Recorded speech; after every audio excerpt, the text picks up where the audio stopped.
లంచంపై జేసీ దివాకర్ రెడ్డి రఘువీర మాటకు మాటను ఇప్పుడు చూద్దాం.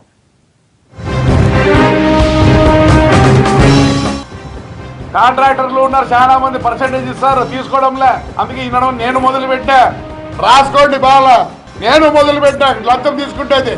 కానీ టీడీ రూపంగా తీసుకొని వాళ్ళ పేర్లు వేసి ఎంత ఇచ్చినారు పెడతానా? నేను జోలు వేసుకోవడం లేదు. ఇన్ని రోజులు ఆలోచన వద్దు అని, నా కాన్ఫిడెన్స్ రెడీ కావాలా. ఎస్, నేను కూడా లంచం తీసుకుంటా, కానీ టీడీ రూపంగా తీసుకొని దాన్ని వాడిని చూపించి ఆడే ఖర్చు పెడతా ఏం చేస్తాను చేద్దాం అనుకుంటాను. నేను ఒకనే సాధ్యంగా ఉంటే నా కాన్ఫిడెన్స్ ఇంప్రూవ్ కాదు. రాసుకుంటారేమో దాంట్లో ఎవరో ధైర్యం ఉంటే రమ్మని చెప్పమన్నా.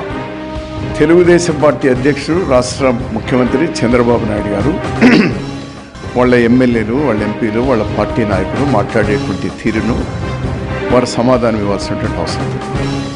లంచాలు తీసుకుంటాం, అభివృద్ధికి నిధులు లేవు, లంచాలతోనే మేము అభివృద్ధి చేస్తాము. మీ ఆమోదం ఉందా? మీ పార్టీ ఆమోదం ఉందా? మీ ప్రభుత్వం ఆమోదం ఉందా?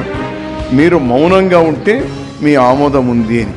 లంచం తీసుకుంటే నేను అట్లా లేదు. లంచం అంటే ఏంది? లంచం కాదు అది. అభివృద్ధికి ఎవరైనా డబ్బులు ఇస్తే తీసుకుంటామని చెప్పినాం డైరెక్ట్గా. నేనైతే దాన్ని ఏం చెప్పినా వైట్ మనీగా ఇస్తే తీసుకుంటాను. ఇప్పుడు కూడా చెప్తాను, తప్పేముంది దాంట్లో. వాస్తవం చెప్పాలంటే మరి చెప్తాను. ఎంతమంది ఫ్యాన్లు వచ్చినాయి, ఇవన్నీ ఊళ్ళలో ఫ్యాన్లు వచ్చినాయి. మరి అందరూ ఏమేం చేస్తున్నారు? వాళ్ళు వాళ్ళు వాళ్ళు ఇది కదా, వాళ్ళు ఇస్తున్నారు, కంపెనీ వాళ్ళు ఇస్తున్నారు, చేస్తారు. నేనైతే అట్లా కాదు. లంచం అంటే లంచం అని కాదు, అది వృధాగా పోతుంది. దాన్ని ఏమన్నా వాళ్ళు వైట్ మనీగా ఇస్తే నేను ఇంప్రూవ్ చేస్తామని చెప్పిన. దాన్ని ఏమన్నా లంచం అంటే దాన్ని లంచం అంటారో గిఫ్ట్ అంటారో మరి నాకు తెలియదు తప్ప. ఇప్పుడు మీరు చేస్తుంది అది దోపిడీ కంప్లీట్. అక్కడక్కడ ఇసుకతో మొదలుకొని నీళ్ల వరకు మొత్తం దోపిడీ జరుగుతుంది రాష్ట్రంలో. అది మేము చేస్తున్నామని ఒక ఆయన ఓపెన్గా చెప్పినాడు. ఈరోజు మీ ఎమ్మెల్యే చెప్పినాడు, ముఖ్యమంత్రి క్షమాపణ చెప్పాలి. మరి రాండి పోదాం రండి కంపెనీల దగ్గరికి. ఇన్ని బోల్డ్ అన్ని ఫ్యాన్లు వచ్చినాయి మా అనంతపురం డిస్ట్రిక్ట్లో. ప్రతి ఒక్కరు డబ్బులు తీసుకుంటున్నారు. నేనేది ఇంతవరకు ముట్టలేదు. నా దగ్గరకు వచ్చినారు ఎవరు వస్తే చెప్పండి, నాకైతే వద్దు బాబు, మీరేమైనా డీడీ రూపంగా ఇస్తే నేను తీసుకొని ఏదైనా పని చేయమంటే చేస్తాను, లేదు మీరు పని చేస్తామంటే చేయండి, అంతేగానే నాకైతే నేను వెళ్ళాఫ్ అని చెప్పిన. దాన్ని ఇంకో విధంగా లంచం అంటారో లేదా గిఫ్ట్ అంటారో ఏమంటారో నాకైతే తెలియదు. నేనైతే ఒకటే చెప్తానా, దాన్ని ఎవరన్నా ఏమన్నా అనుకొని నో ప్రాబ్లం. నేనైతే చెప్తానా, నేనైతే ఇంతవరకు తీసుకోలేదు. చంద్రబాబు నాయుడు గారు సమాధానం చెప్పాలి. చంద్రబాబు నాయుడు గారు లీగలైజ్ చేస్తున్నారు. ఇసుక దోపిడీ చేసుకోండి, నేను పట్టిసీమ దోపిడీ చేసుకుంటాను, తర్వాత అంగన్వాడీ పోస్టులు అమ్ముకోండి, లేకపోతే మీరు అన్ని లీగలైజ్, లంచం అనేది లీగలైజ్ చేశారు చంద్రబాబు నాయుడు గారు. శభాష్ చంద్రబాబు నాయుడు గారు, మీ పరిపాలన బ్రహ్మాండంగా ఉంది.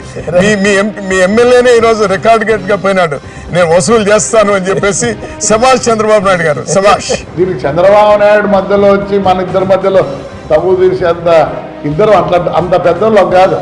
ఆయన చాలా పెద్దోడు, ఆయనకు తీరిక లేదు. చెప్తేనే ఆంధ్రప్రదేశ్ అనే ఒక కుప్పటి నెత్తుకొని 22 గంటలు పనిచేస్తానే ఇటుకు వచ్చింది. నేను ఖచ్చితంగా చెప్తాను. చాలామంది అంటారు ఎందుకంటే ఇంకా 10 ఏళ్ళు ఉండొచ్చు కదా హైదరాబాద్ అంటే. 10 ఏళ్ళ తర్వాత కట్టుకుంటామా?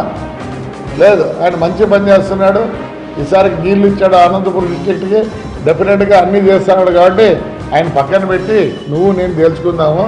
మేము ఎప్పుడైనా సరే నువ్వు ఎప్పుడు పిలిస్తే అప్పుడు వస్తా, లేదు ఎన్టీవీకి పోదాం, ఇద్దరం మాట్లాడుకుందాం. నీ కథ అంతా చెప్తా. నీకు మలేషియాలో ఉండే పామాయిల గురించి, నీకు ఒరిస్సాలో ఉండే పామాయిల గురించి, ఎక్కడెక్కడ ఏమున్నాయి నాకు తెలుసు. నేను పుట్టింది 69లోనే. నేను కాలేజీ పోతే కార్లో, ఫియట్ కార్లో పోయినవన్నీ. ఏమి ఈ పొద్దు కూడా అసెంబ్లీకి ల్యాండ్ కూర్చున్నా, లేకపోతే మర్సిడీస్ బెంజ్లో పోతానా?